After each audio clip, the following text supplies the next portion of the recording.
Hey guys, welcome back to my YouTube channel Crypto Clarity. My name is Sahil and we talk all about cryptocurrency and blockchain technology on this channel. So in today's video, I will be talking about decentralized and centralized platforms for cryptocurrency exchanges.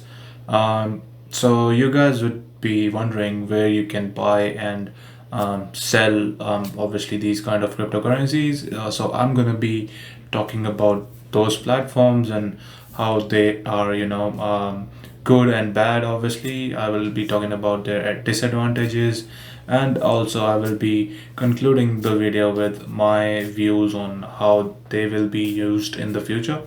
Obviously, this is not financial advice, guys. I am just making this video for educational purposes. So do your own research before going ahead and buying anything, because that's what we have to do in this world of cryptocurrencies. There is a lot of news. There's also bad news about cryptocurrencies, which let people think that this is not a good space to be in. So I am a technology believer, and I believe that we are going to use this heavily in the future. So I am invested in those cryptocurrencies only, and I do my own research obviously for this same reason, that I don't want to blame anyone for my mistakes. If I get lost in the market, if I get profit, it's on my own responsibility. It's my own responsibility to think of that as something that I have chosen. So that's what I will suggest to you guys as well. So if you're starting out in this space, guys, you have to understand that there are two types of platform in cryptocurrency worlds where we can, buy, sell, and trade cryptocurrencies. These are centralized exchanges and decentralized exchanges. We have to understand that they are very different from each other, and in the long run, one of the other will prevail as the main platform for exchanging of cryptocurrencies. But right now, obviously, centralized exchanges are in high demand, like Binance, CoinSpot, Coinbase. I have the links down below if you want to sign up to them and also get discounts of your first purchases as well, and also trading fees. Just click the link below in the bio, and also sign up from that link so that you can get some discount as well. Also, I would like to explain how these centralized exchanges work, because most of the people in starting in this industry are trying to use their regular currency, the fiat currency they have. Like I use Australian dollars, someone might be using US dollars, or British pounds or Indian rupee. So all of the currencies, they need to have somewhere to be exchanged. So centralized exchanges provide that platform for people. In turn, they charge some fee for everyone, for every transaction, but that is very minimal. Sometimes it is also given to the network, like obviously people who are mining the cryptocurrencies, they get the share of it from those transaction fees and network fees. Apart from that, guys, centralized exchanges also give you a service of wallets. They are called custodial wallets because they are based on the centralized exchange. So they are typically wallet which is provided to you by the centralized exchange like Binance or anyone else. So they hold your cryptocurrency for yourself, and it is usually safe for most of the people starting out in that. But I would suggest to use your own current non-custodial wallet, because that's more safer, and that way you own the keys to that cryptocurrency in future as well. I will be talking more about those type of wallets and where you can store your cryptocurrencies in a future upcoming video as well, and I will be talking about their differences with you too. Up is decentralized exchanges.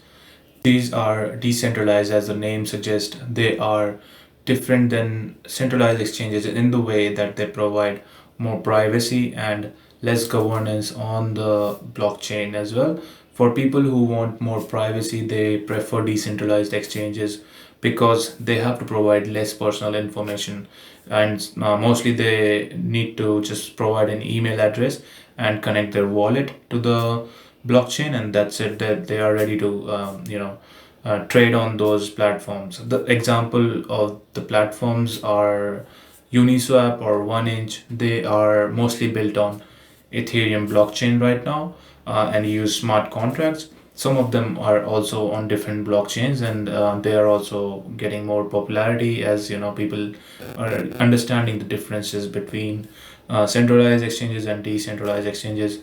Obviously, people who want more privacy go towards decentralized exchanges.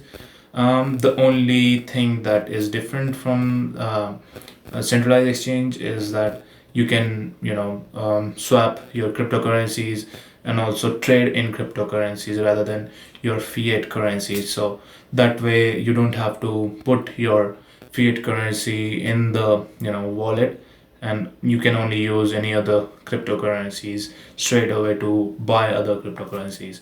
That is the main purpose of it.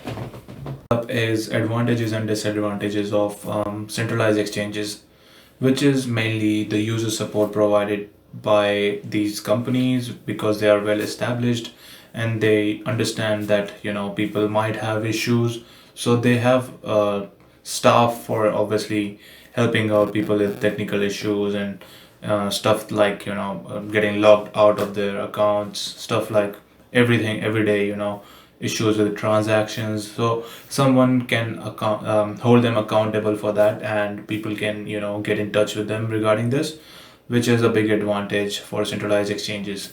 Another advantage is that you can use your fiat currencies to trade on these platforms, which is something most of the people use right now because of our financial systems.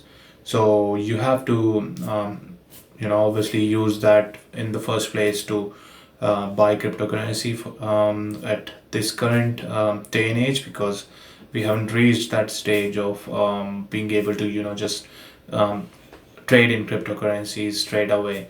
So that is also an advantage. Another one is the services that they provide to people, which is like having a custodial wallet for people to store their currencies in. This is sometimes also held as a disadvantage because you are not really owning your cryptocurrencies until you have your own private keys for them and you have transferred them to your own wallet. So that is one of the biggest disadvantage I would say for centralized exchanges.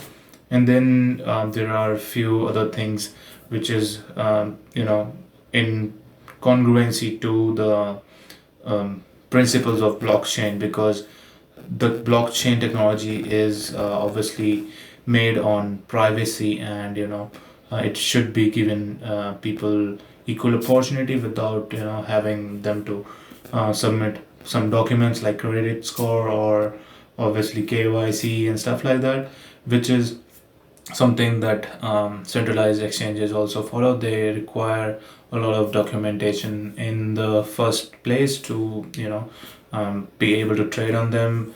They also attach your bank account to their platform, so that is sometimes that can be unsecure, and some people might not want to do that. So that is something another disadvantage for centralized exchanges. Next up is advantages and disadvantages of DEX platforms, because there are some differences between centralized and decentralized exchanges, which makes DEX a lot of with a lot of advantages over centralized exchanges. Some of them are that there is a lot of tokens available for trading on only platforms like Uniswap and other platforms as well, like 1inch. There are around 1500 tokens available for trading, which is a huge amount as compared to the centralized exchanges. And another advantage is that there is very low trading fee for cryptocurrencies exchanges in decentralized market. This is only that you only pay the fees which is going to the miners for a network charge as well, what is on the blockchain only, because they don't give take the cut from that, because they are decentralized, and they're only providing you the service of blockchain to blockchain transfer, which is something that follows the real principles of blockchain technology.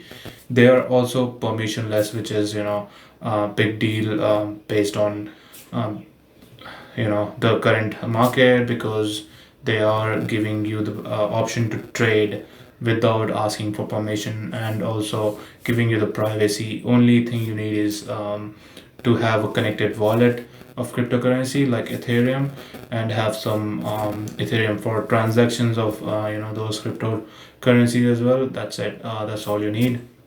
Few of the disadvantages that we understand of decentralized exchanges is that there is not much support for traders on that, and there are few other things like trading charts and other views which are not included in most of the platforms right now, because they are still in early stages of development.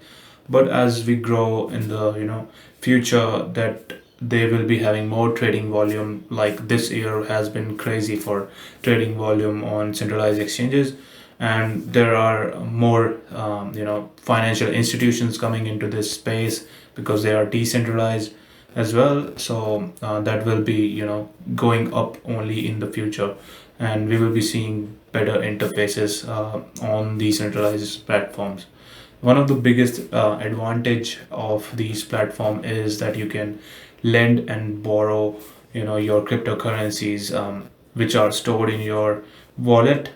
So you can earn a high amount of interest rates on these cryptocurrencies only by lending in different pools of staking. There are different pools. Every pool providing different interest rates, and they are securely stored on those pools, and you can get your interest rate almost every other day. Some have different block times, like 5 days or a week or so, but you get that more than the banks, obviously. So most people who have some good amount of cryptocurrencies in their account, they prefer decentralized platform, because then they can earn more of that cryptocurrency from their currently owned crypto tokens. My thoughts in the conclusion are that cryptocurrency world is booming at a high speed right now, and as long as you're getting a chance to buy these cryptocurrencies from these platforms, doesn't matter if it is centralized or decentralized right now, you are way ahead of the adoption curve, and also you are investing in the future. So might as well do it from both ends, because you have to use your fiat currency to buy these cryptocurrency in the first place. So right now there is no other option to do that unless you have a centralized exchange account. But in the future, the DEX platforms will be growing more because of the financial institutions coming into them, and also the developments that we are seeing every day. That way it will be easier for us to trade on those, and also have more privacy and no governance, which is closer to the real principles of Bitcoin, obviously, which was created by Satoshi Nakamoto. And when he created that, he wanted something which is private and has no governance over it, like unlike the other currencies like fiat currencies with the banks. So that is something that I feel is going to happen in the future. In the upcoming 4 or 5 years, you will see decentralized finance boom, because also banks are going into it right now, as we have seen news every other day. There are a lot of European banks, and countries like El Salvador and Paraguay, they are also having legal tenders to make cryptocurrencies legal. So that's something to watch out for, and obviously we have to be aware of what's going on in the market, guys. All right, I will see you in my next video. Please like and subscribe, and also show some support, because that's how I will be able to provide more to the community of cryptocurrencies, and be able to talk more and get other people with me to later on make it better for everyone. All right, guys. See ya. Thanks.